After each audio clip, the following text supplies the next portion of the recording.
अस्सलामुअलैकुम। मेरा नाम डॉक्टर नाजिश भट्ट है। मैं हेड ऑफ़ गैस्ट्रोएंटरोलॉजी डिपार्टमेंट हूँ Jinnah post graduate medical centre Karachi में। आज का जो हम मैसेज रिकॉर्ड करा रहे हैं उसका जो मेन रीज़न है वो वर्ल्ड हेपेटाइटिस डे है। हर 28 जुलाई को हम वर्ल्ड हेपेटाइटिस डे ऑब्ज़र्व करते हैं और इसकी जो वजह है वो बेसिकली पूरी दुनिया के अंदर हेपेटाइटिस से आगाही फैलाना है। हेपेटाइटिस से आगाही बहुत ज़रूरी है क्योंकि पूरी दुनिया को और ख़ुसूसन पाकिस्तान जो अंडर डेवलप्ड कंट्री है, हमें इस वक्त हेपेटाइटिस का सामना है। हेपेटाइटिस से पाकिस्तान में इस वक्त 5 किस्म के हेपेटाइटिस हैं। Hepatitis A, B, C, D और ई। पाकिस्तान की पॉपुलेशन इस वक्त बुरी तरीके से हेपेटाइटिस से अफेक्टेड है, मुतासर हो रही है। और इस वक्त अगर हमने अपनी बचाव की तदबीर नहीं करी और इससे जो है इसके अंदर प्रिवेंशन के अंदर रोल प्ले नहीं किया लोगों ने और गवर्नमेंट ने, तो हमें इसके बहुत बुरे कॉन्सिक्वेंसेस फेस करने पड़ सकते हैं। हेपेटाइटिस ए और ई जो कि आम पीलिया या आम यरकान है, वो कोई गर्म चीज़ें खाने से नहीं होता। पाकिस्तान में बहुत अजीबोगरीब बिलीव्स मौजूद हैं कि ये चीज़ गर्म है, ये चीज़ ठंडा है। लोग डॉक्टर के पास आते हैं और आके कहते हैं कि मुझे पीलिया हो गया क्योंकि मैंने गर्म चीज़ खाई थी। तो आप सब लोगों की मालूमात में इजाफे के लिए मुझे बताना बहुत ज़रूरी है कि ऐसी कोई गर्म चीज़ें नहीं हैं जिनके खाने से हेपेटाइटिस होता है। हेपेटाइटिस ए और ई गंदी चीज़ों के इस्तेमाल से होता है। अनहाइजेनिक फूड एंड वाटर, गंदा पानी और आलूदा ग़िज़ा खाने से होता है। जैसे आपको पता है इस वक्त पूरे पाकिस्तान में मानसून की बारिशें हो रही हैं और ख़ुसूसन कराची इस वक्त अर्बन फ्लडिंग का शिकार है। और कराची के अंदर आप कह सकते हैं कि जो पीने के पानी की लाइनें हैं उनके अंदर सीवरेज वाटर और डर्टी रेन वाटर भी मिक्स है। अगर आप लोग साफ़ पानी आप लोगों को मैसर नहीं है, जो कि पूरे पाकिस्तान में मोस्ट ऑफ दी पॉपुलेशन जो है उसको साफ़ पीने का पानी मैसर नहीं है, वो फ़िल्टर या मिनरल वाटर यूज़ नहीं कर सकते, तो वो अपना पानी उबाल कर इस्तेमाल कर सकते हैं। अगर आप पानी को 15 मिनट उबालते हैं तो उसमें सारे जरासीम जो हैं वो मर जाते हैं। तो आप पानी अपना उबाल कर इस्तेमाल करें और जो लोग फ़िल्टर लगा सकते हैं या मिनरल वाटर यूज़ कर सकते हैं वो यूज़ करें। लेकिन कभी भी सीधा नलके का पानी या किसी जौहर से या किसी नहर से पानी को डायरेक्ट आप इस्तेमाल ना करें। इससे हेपेटाइटिस ए और ई होने के चांसेस बहुत ज़्यादा होते हैं। हेपेटाइटिस ए और ई जैसे आप सबको पता है कि आम पीलिया है, इसमें मरीज़ को बुखार आ सकता है, उसको जिस्म में दर्द होगी, आँखों में जर्दी आ जाएगी, पेट में दर्द होगा और उल्टियाँ होंगी। ऐसे तो आम पीलिया कुछ टाइम के बाद खुद से ख़त्म हो जाता है। उसमें आपको उसको झड़वाने के लिए या कुछ लोग लकड़ियों के हार पहन के आते हैं, किसी ने प्याज लटकाई होती है गले में, इन चीज़ों से ये नहीं जाता, एहतियात से जाता है। और अगर इसमें कोई कॉम्प्लिकेशन हो तो उसके लिए ट्रीटमेंट की ज़रूरत है। अगर आप आम पीलिए में बिला वजह की जड़ी बूटियाँ, ताकत की दवाएं जो कि आम जीपीज़ दे देते हैं लोगों को, मल्टी वाइटामिन और इस तरह की चीज़ें इस्तेमाल करते हैं, तो इसके अंदर आपका जिगर फेल होने के चांसेस भी बहुत ज़्यादा हैं। और देखा गया है कि हेपेटाइटिस ई अगर हामला ख़वातीन को हो तो उसमें मोर्टेलिटी रेट बहुत ज़्यादा बढ़ जाता है, मौत के अमवात के शरह बढ़ जाती है क्योंकि उसमें वो लिवर फेलियर की तरफ जा सकते हैं। अब हम आते हैं हेपेटाइटिस बी, सी और डेल्टा की तरफ। अगेन लोगों की बड़ी अजीबोगरीब बिलीव्स हैं कि इस तरीके से मुझे हो गया हेपेटाइटिस बी, सी।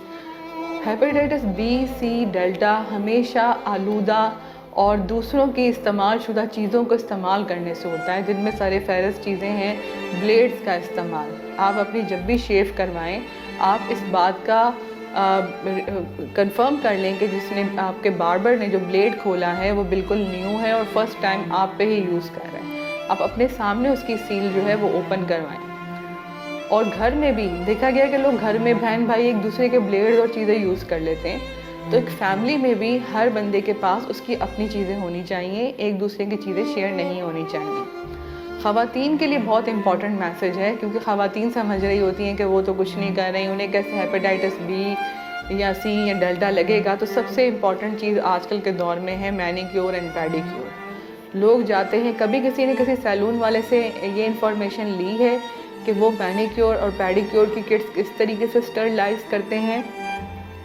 और अगर ऐसे सैलून्स बहुत एक्सपेंसिव हैं जो स्टरलाइज्ड किट्स यूज़ कर रहे हैं, तो आप ये कर सकते हैं कि आप अपनी किट लेके अपने पास रखें और हर दफ़ा उसी को यूज़ करें, आप सैलून्स की किट्स इस्तेमाल ना करें। और एक इम्पॉर्टेंट चीज़ ख़वातीन के लिए कि जब वो ईयर पियर्सिंग या नोज़ पियर्सिंग करवाती हैं, या आजकल बॉडी पियर्सिंग का भी फ़ैशन आम है, तो वो मेक श्योर करें कि जो नीडल्स यूज़ हो रही हैं वो सिंगल यूज़ हैं, उनको रिपीटेडली दूसरों पे यूज़ नहीं किया जा रहा।